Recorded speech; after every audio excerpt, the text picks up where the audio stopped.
Tay, bali bukas, may lilipat na dito ha. At ikaw, ililipat na lang namin. Ano? Basta tatay, kapag gusto mo pong magtanim-tanim dito, pwede ka pumunta ha. Walang nagbabawal sa iyo ha. Sasabihin ko din yan doon sa lilipat dito. Na kapag ikaw ay gusto mo magtanim dito sa part na ito, o kaya dito naman sila, para may maaani-ani ka din ano.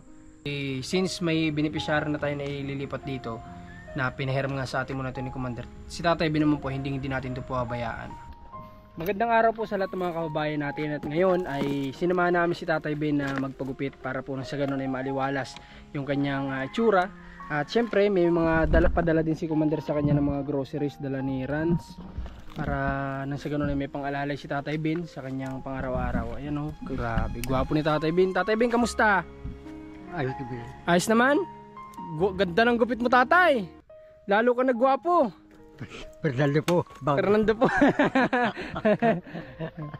Grabe si Tatay, Tatay Ben. Tatay Ben, akit tayo sa bahay mo? Akit tayo doon. Ha? Akit tayo. Ayos. Tara. At dalhin mo yan, Rans, groceries. May dala tayong groceries diyan para kay Tatay Ben. At yung kanya nga pong buhok ay napakakapal at naiinitan na siguro. Kaya gusto niya daw magpagupit. Kaya yan, ngayon ay presko na. Ko. Ha? Okay.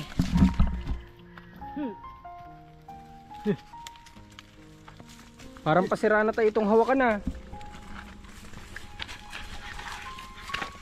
Ayos pa ba yung hawakan na yan? Dapat magawa ng bago, Tatay, para yung matibay-tibay na hawakan. At kapag nandito na yung dalawang beneficiary ay kailangan nila yan. Ay, naggamas ka, Tatay? Saan ang ginamasan mo? Saan ang ginamasan mo? Diyan? Anong asan yung damo? Tay Ben, asan yung damo? Asan yung damo na pinaggamasan mo? Damo? Oo, nasa na? Saan mo nilagay? Ay, ginisiga ko. Sinunog mo.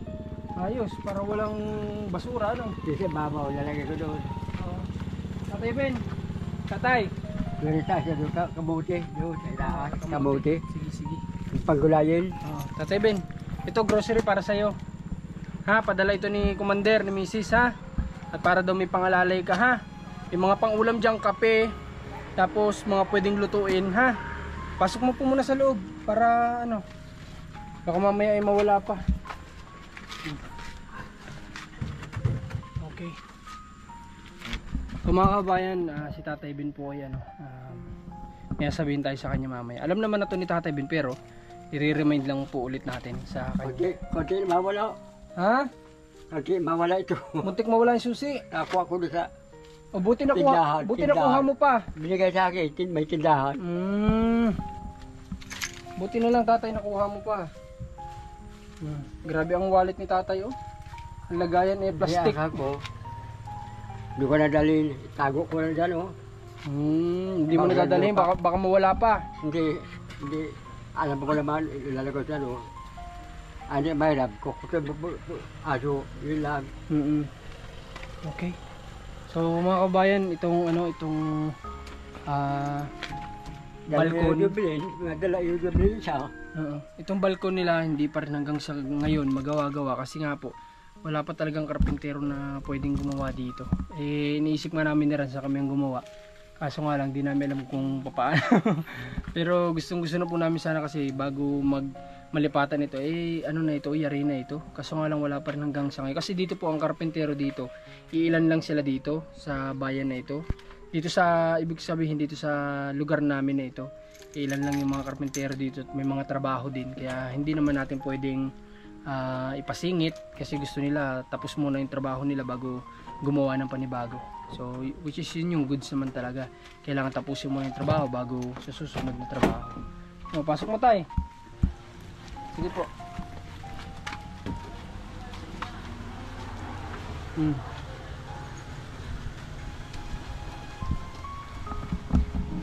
Bigas, para mawala ng bigas. Hindi pa nabawasan. Meron pa. Meron ka pa. 40. Sige po tayo, pasok mo muna. Iba talaga solo, iba. Iba daw talaga kapag mag-solo lang. Ibig sabihin ni tatay, kumbaga tipid sa sa pagkain. Depende, iba-iba naman.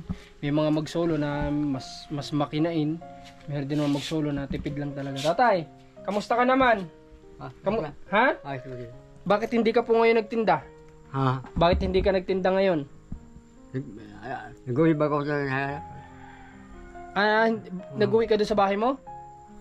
Bakit walang paninda ngayon? Wala bang paninda? Wala pa. Okay, tatay, binupo ka dito. May sabihin ako sa'yo, ha? Upo ka dito, tay. Tay, bale, bukas, may lilipat na dito, ha? At ikaw, ililipat na lang namin. Ano? Para na sa ganon ay hindi kayo magkailangan dito. Ha, tatay? Kasi si tatay, Ben, pwede nating ilipat. Pwede din namang tulungan na lang natin siya na mapaayos-ayos yung bahay niya. Kasi dalawa po yung bahay ni tatay, Ben.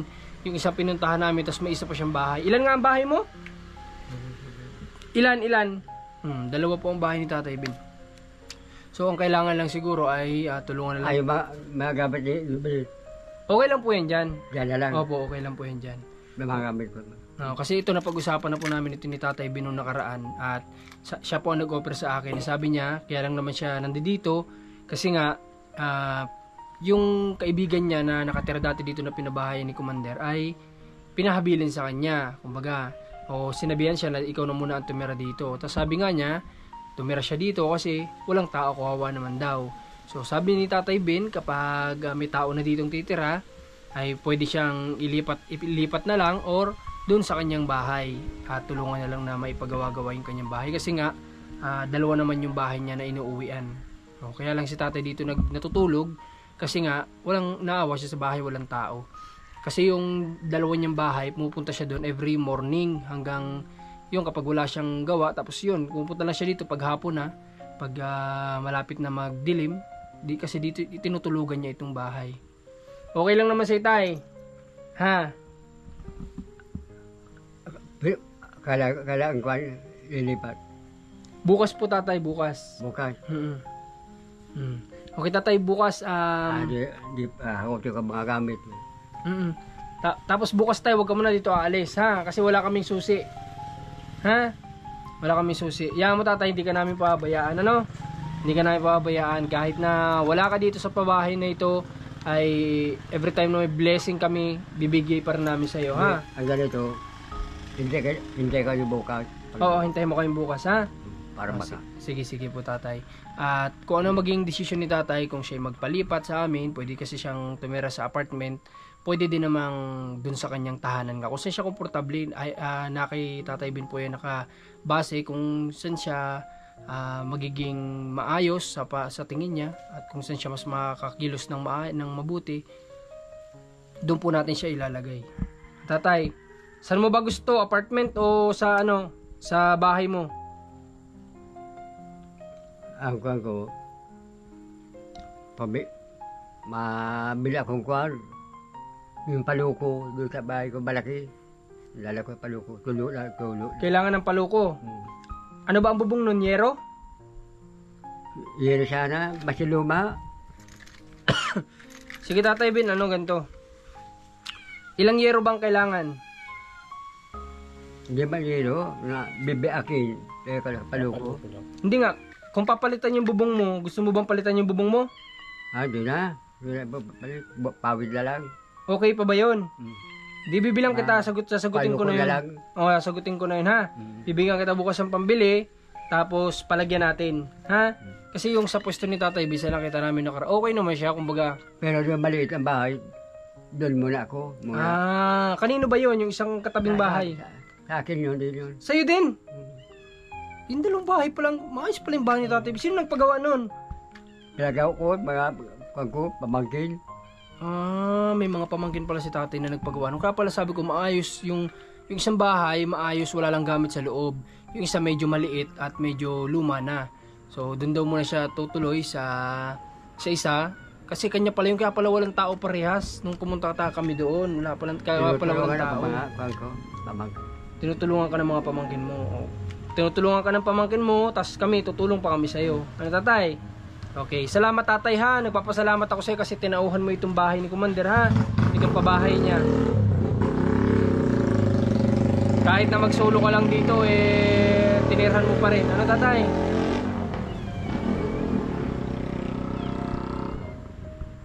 Huwag ka mag-alala tatay ha.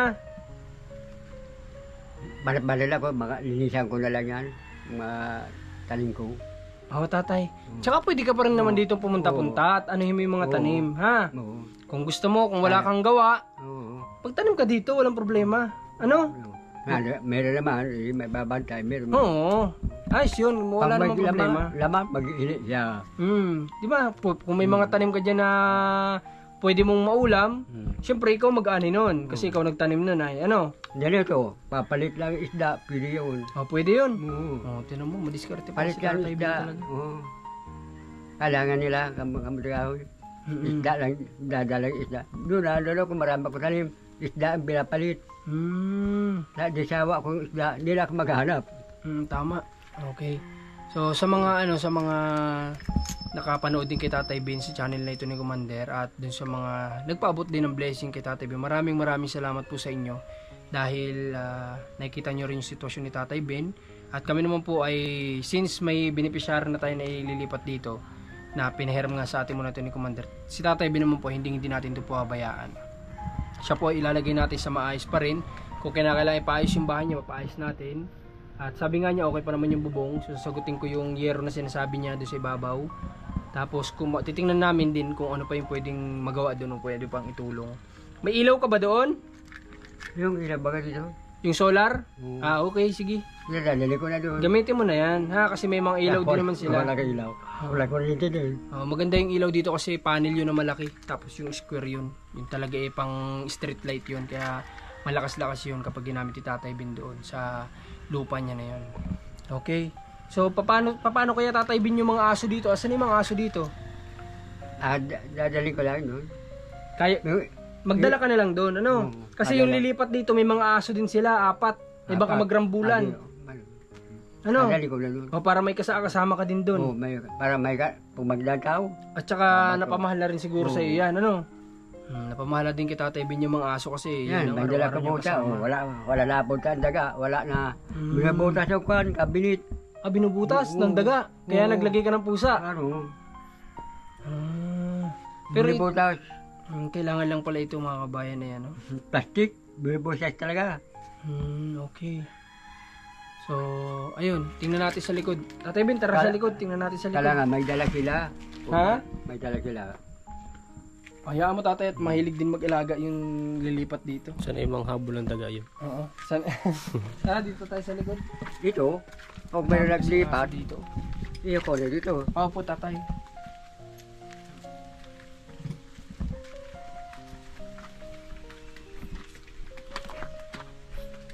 Ito mga kabayan, kapag nagkaroon na kasi si Commander dito ng beneficiary na gusto niyang palipatin naman dito, ang pagagawan ko naman po sila nanaisin dito sa pwesto na ito, dito sa location na ito. At para na sa ganun po ay magkatabi lang kapag bibisita kami. Kung meron nga lang kaming malaking lupa, magkaroon lang kami halimbawa mga 500 square meter, siguro lahat ng pwedeng pabahayan doon na lang isahan, isang compound para kay Kuya Paul, para pag bibisitahin mo, lahat sila talaga mabibisita, kumbaga. Tatay Ben, sino naglagay nito? Okay, baka naggawa na, okay. Sila ang nagkabit niyan? Yung CR okay pa naman. Pag ulan, napasok ulan. Dapat pala ito, meron pa ditong yero, ano? Okay lang, yun. Oo, pag pinagawan pala natin ng yung sa harap, kapag may available na karpentero, papadami na natin dito kasi ilang yero lang naman yan, kahit siguro 3, hati-hatiin lang naman yun. Kasya na dito, di ba? Tapos kahoy lang. Pwede na yan dito. Gawa natin ng paraan doon sa karpentero. Kasi ang pangit tingnan kapag ganito, hindi magandang tingnan. Yung CR po tatay, okay pa naman. Yung CR okay pa. Di pa. Ayos naman yung CR. Ayos man. Okay. Sige tatay. Saan yung mga tinanim mong kamote dito? Saan ka ba nagtanim ng kamote dito o doon? Yung tubo na. Kamoteng kahoy. Tubo kahoy. Akala ko yung kamote na yung sweet potato. Doon sana. Ay, wala pa ito. Ah, okay. Saka lalag. Basta tatay, kapag gusto mo pong magtanim-tanim dito, pwede ka pumunta ha. Wala nagbabawal sa iyo ha. Sasabihin ko din yan doon sa lilipat dito. Na kapag ikaw ay gusto mo magtanim dito sa park na ito, o kaya dito naman sila, para may maaani-ani ka din ano. At si Commander sigurado ay yan din naman ang gugustuhin ano, yung ikaw ay may pagtaniman pa rin. Hindi pag pag wala kagawa, gawang kamasong ko yan. Ito lang. Kakamasong ko. May tanim na pati. May tanim na. Sige po, huwag mo lang idama yung mga tanim na para tutubo na. Huwag mo lang idama yung dati ng may mga tanim. Malapit na baka may tao. Okay. Sige po tatay. Wala ba galaw? Oo. Bakit tatay, o nga pala, ba ako, baka may gusto kang ipanawagan doon sa Oo. may gusto kang ipanawagan doon sa mga Manager. dun sa mga may-ari nito. Ay, kumbaga yung sa dating nakatira dito, anong gusto mo sabihin sa kanila dahil aalis ka na dito? Hindi ko, Dublin. Anong gusto mo sabihin? Hindi ko pa, mag-alis sila, hindi ka ba nakausap kami sa... Kaya nga tatay, baka mapanood ka. Sabi ko, doon sa kapatid ko, inasal mo kanina, Mm. tawagin mo kung anong para maintindihan ko. Tawagin tayo mamaya, sabi niya. Ngayon tatay, Pag wala gawa, papunta ako doon. saan ka pupunta? Yung kapatid niya, doon sa Kablis. May kapatid siya doon. May kapatid. Okay. Hindi mo na kailangan tatay tumawag kasi dito pa lang sa camera natin, napapanood na nila yan. Sabihin mo na kung anong gusto mo sabihin sa kanila. Sabihin mo tayo sa camera. Anong sasabihin mo? Nasa kanila yan. Sabihin mo tayo, alis ka na. Hindi, nasa inyo. Ha? Nasa inyo yan. Hindi nga tayo, magpaalam ka rin sa kanila. Bahala ka lang kung nasa inyo lang. Para sa tatay kagawad. Okay. So, ano naman yan, kumbaga sila naman kasi nag-alis, iniwanan naman kasi nila ito. So, nagbigay naman kami ng palugit, si Commander, ng 1 buwan. So, wala naman dumating. So, ibig sabihin, kung sa loob ng 1 buwan ay babalik talaga. Pero lumipas na 1 buwan, wala naman. Kaya, nang sa ganun nga, pinakiusap ko na palipating muna dito. Alin na matira dito, yung kasama mo dito. Hindi po yun tayo. Hindi po. Hindi maro magbahay. Mag-asawa po yung titira dito para sa matanda. Okay, Tatay Bin. Sige, tara dito. Nagtanghalian ka na ba? Meron. Ano ang kinain mo? Doon ako tanghali. Yun na. Sa may ulam. Bukas maglalako ka. Huwag ka muna maglako ha. Ay, hindi pa. Kasi pupunta kami ha. Hindi, wala pang kwan. Kapag ganyan ba tatay na wala kang lako, nagagalaw mo yung puhunan mo? Oo. Ginagalaw mo yung puhunan mo? Hindi. Hindi ko nagagalaw. Para makaroon ako. Galing ni Tatay Bin. Kakabilib ka Tatay Bin. Kasi yung iba-iba kasi, alam nyo kasi ang naging problema dito sa dating tumira dito na binigyan ni Commander ng pampuhunan. Kapag pati yung puhunan nila ginagamit nila, kumbaga tumutubo naman sila kaso nga lang pati pampuhunan nadadamay pa. Kumbaga hindi sila marunong mag-budget dun sa dapat lang na ginagamit nila pang araw-araw, dun sa nakabukod yung pangpuhunan. Sila kasi binigyan ni Commander ng pampuhunan, pati puhunan damay sa gastos, sa panggastos. 'Di ba? Na kumikita naman pero may trabaho pa, na, kumikita pa sa negosyo, pero bakit kulang at kulang pa rin, di ba? Ang school naman, nilalakad lang, hindi naman namamasahe ang mga bata. Ang dami dito mga tanim na pwedeng ipang-ulam. Lahukan lang ng sardinas o ano man. Ganun talaga ang buhay, tis-tis lang talaga, di ba tay? Kung hanggat kayang wag lang maumay sa paulit-ulit na gulay, gawa ng paraan, lagyan ng sardinas, di ba? Gawing, may isa pang ginagawa, halimbawa na lang yung puso ng saging. Anong ginagawa? Ukoy. Ginagawang ukoy. Di ba? Maraming pwedeng paraan para lang Yung mga kwan, yung mga kandidato, mga kwan. Nakakaya ako kwan, yung parang isla, sa loob. Nakakaya ako. Masama para sa akin. Sumama ang tiyan mo. Ano yung dito? Masakit yan ko. Masakit. Lumpia. Bawal talaga sa akin.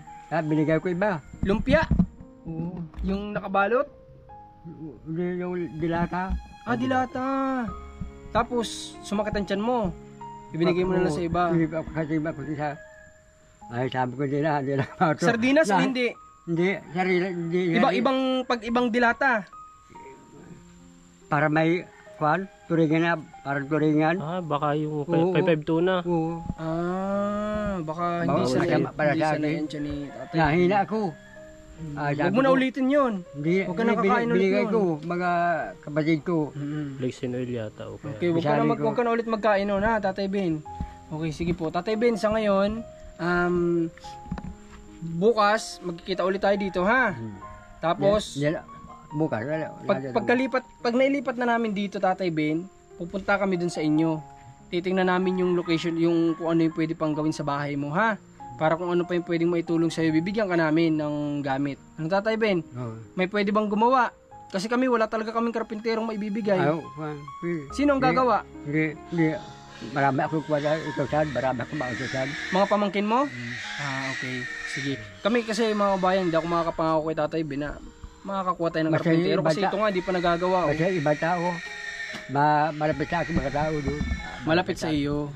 Mabuti pala at doon pala sa tinitira ni Tatay Ben ay close niya pala yung mga tao doon, tapos may mga pamangkin pala siya doon. Kumpara kasi dito, solo-solo lang talaga siya dito. Kumbaga naawa lang talaga si Tatay Ben siguro sa bahay nito na walang tao, kaya niya talaga tinutulugan. So si Tatay Ben may sinasabi sa amin kanina na nahirapan daw siya ditong kumuha ng tubig. So hindi ko naman alam na hindi yata nasabi sa kanila ni Ate Jubilin na mayroong bukal dito sa baba, na si Tatay Ben daw kumukuha pa ng pagkalayo-layo doon ng tubig doon sa malayo pa. Kasi malayo. ano daw, kumbaga dito daw may kinukunan siya, tinatakpan yata yung gripo yung siyang pakunin. Pero dito Tatay kasi may bukal kasi dito sa baba. Kasi diyan naglalabas si Ate Jubilin noon, alam namin. Kasi diyan kami noon pumunta ni Rans, tapos nakapag-vlog na rin diyan si Commander. Pababa ka lang dyan, may tubig na doon. Kaya nga ang sinasabi ko nga dito sa lilipat dito na beneficiary natin ay malapit lang tubig dito kumpara sa pinangkukunan nila. Kasi nga alam ko may bukal po dyan sa baba. Yung lagayin dyan, pag maragulan, tahod ko, lagay ko doon.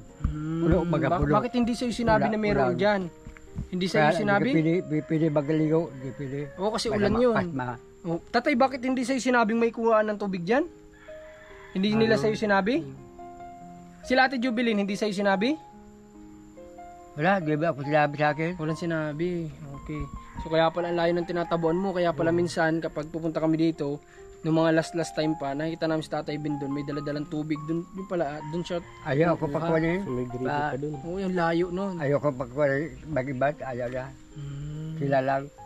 Yaan mo na, Tatay. At least doon ba, may tubig ka doon. Tapos na po kami mag-vlog dito kay Tatay Ben. At naipaabot naman namin yung pinapaabot ni Commander sa kanya na blessing. At naalala lang ni Commander si Tatay Ben. Sabi nga, baka wala na siyang pangkonsumo dun sa ano. Pero alam ko naman na si Tatay Ben na hindi mauubusan kasi nga siya yung taong may diskarte na hindi niya ginagalaw yung puhunan. Yung kinikita niya, yun yung pinapaikot niya sa pang-araw-araw niya. Pero at least, yung pinadala ni Commander ay makakatulong din yon. So huwag kayong mag-alala, hindi natin pabayaan si Tatay Ben kahit na siya ay ililipat na. Inoffer natin siya kanina ng kung gusto niya sa apartment pero gusto niya ay doon sa bahay niya. Tulungan na lang daw siyang ipaayos-ayos para mawala yung mga tulo. So bukas, paglipat dito ng beneficiary, sasamahan pa rin natin siya doon sa bahay niya para makita natin kung ano yung pwede pang gawin doon. Salamat po muli, Commander Marcos TV channel at Rans TV. Suportan niyo po yung team namin na araw-araw ay nasa mission. Ayun, maraming salamat po at God bless po sa lahat. Mag-ingat po kayo.